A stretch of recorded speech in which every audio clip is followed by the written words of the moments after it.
Recording in progress. So we continue with the agencies of socialization. We've talked about families, we've talked about education. So we're going to peer relationships. When we talk about peer relationships, we are talking about the peer groups. Yes. So here I wrote, peer groups are made up of people of the same age and status. In modern industrial societies, children are brought together in classes in school based on their age. They often spend most of their time together and form a strong friendship bonds that may even last a lifetime. So for peer group, it could start from school, where you have your classmates together from grade 1 until even to grade 12, and even beyond grade 12. So that's why they said peer group might not only last for the school, it might last a lifetime. Do you understand? So the friendship might not just end there. The group might not just end there. It might last a lifetime. Yeah. So it is an agency of socialization because you learn through it too. Yeah. So peer groups are important in the adult's life, either as continued earlier friendship or in the new peer groups based on work, colleagues, or people people met through other interests.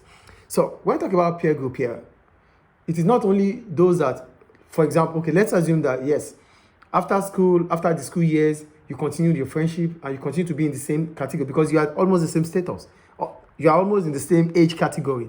So you continue. But going forward, you start working. You're going to meet some group of people there. You have colleagues that you can they become part of your peer group too. You might even have people that you watch football together. That's because you have the same interest. They become part of your peer group. So this is an agency of socialization too, because you learn things from them. You learn about the values, the norms of your interest. You learn about the values and norms of the kind of friendship you are holding. So you learn new things. You learn new values. So that means it is also an agency of socialization. Yes. Do you get it? So that is about peer group. Then we go on to the media. For the media, here I wrote, in the traditional society, I'm going to talk about the traditional society before the modern industrial society. Okay. Here I wrote, I said, in the traditional society, the equivalent of the media is the oral storytelling tradition, in which stories have messages from which children learn.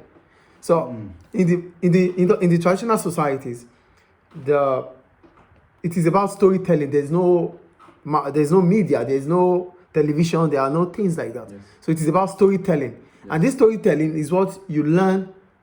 There's always a moral to learn from. Yes. Do you understand? So you have maybe an old man around telling the kids stories about events in the past that they might learn some things from. So that is another way of socialization. You get it? Yeah. But now, in the modern society, it is different from storytelling. Nobody sits down to get story anymore.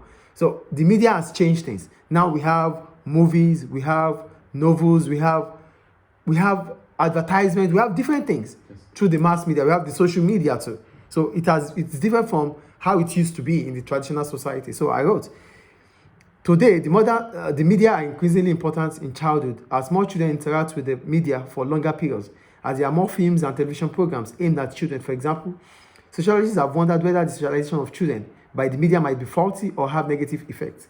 For example, children might watch violence on TV and copy it, thinking it was acceptable behavior, or they might copy bad language. So, sociologists feel, they are asking, yes, has the media been positive? Has the media made positive impact in the life of the children or negative impact? They are making analysis, or they are making reference to TV, films that you watch, movies that you watch that are of violent nature. The child might learn violence and he sees that maybe what is acceptable. Do you understand? Or learn some bad language. Though these days you check that there's always censor.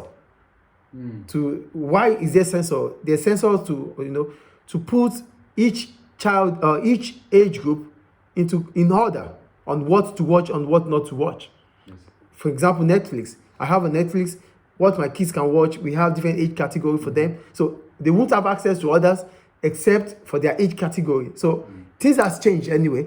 So this is, for sociologists, they believe the media has done so much negative to the society in terms of what the children learn.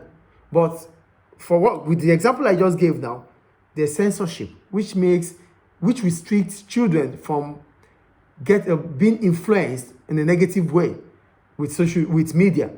And another example they make here is that they said, children, in fact, research suggests that children might be thoughtful and discriminating viewers. So we shouldn't see it as the mass media or the social media has negative impact. Even the child himself or herself might be discriminating in terms of what he wants to watch or she wants to watch. Oh, this is not what I really wanted. I'm not going to watch this. Do you understand? Might be thoughtful, thinks about what he does or she does. So there is the media there, but the child can also restrict it. The child can also discriminate it. So that is the support regarding media. And also with censor, what I just said now, with censorship, it makes it, at least it monitors, it check and balance the age group and what you should have access to. Yes. I think it's clear. Yeah. Then religion. When we talk about religion, we talk about religious societies like the church, the mosque, and other places of worship. Yes. Children can learn moral ways of behavior, moral values. They can learn it from there. They can learn that through studying the Quran, studying the Bible, teachings and hearing the word of God. That could also make conformity in the society. I think it's clear. Yes. That is religion. Then we have the last one here, workplaces. For the workplace, we're talking about, for example, you getting a new job. So for the workplace, what I wrote here. For the workplace, I wrote that in a new job, people will not only learn what is being expected from them, from their employer, but also how to get on with their fellow workers. This means they need to be socialized. They need to be socialized into new values and norms. So at workplace, it's not just going to be about what is expected of you from your employers.